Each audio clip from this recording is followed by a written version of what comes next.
ঈদের আগেই জাতীয় দলের ক্যাম্পে যোগ দিয়েছেন বাংলাদেশের ফুটবলাররা। সিঙ্গাপুর ও ভিয়েতনামের বিপক্ষে আসন্ন ম্যাচকে সামনে রেখে ঢাকায় শুরু হয়েছে প্রস্তুতি ক্যাম্প। ইতিমধ্যেই দলের সঙ্গে যোগ দিয়েছেন অধিনায়ক জামাল ভুঁইয়া, ফাহমিদুল ইসলাম এবং জাহান আহমেদরা।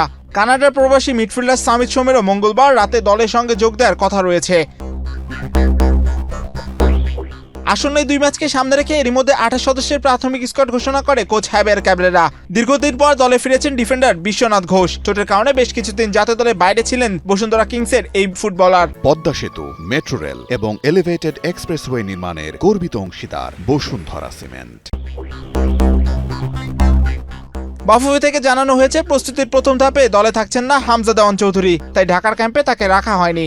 আগামী 16 থেকে 19 মার্চ ঢাকা অনুশীলন করবে বাংলাদেশ জাতীয় দল। এরপর 20 মার্চ ভিয়েতনামের উদ্দেশ্যে রওনা দেবে বাংলাদেশ। সেখানে দলের সঙ্গে যোগ দেওয়ার কথা রয়েছে হামজার। আসন্ন এই ম্যাচগুলোকে সামনে রেখে এখন থেকে নিজেদের সেরা প্রস্তুতি দেওয়ার চেষ্টা করছে বাংলাদেশ জাতীয় ফুটবল দল।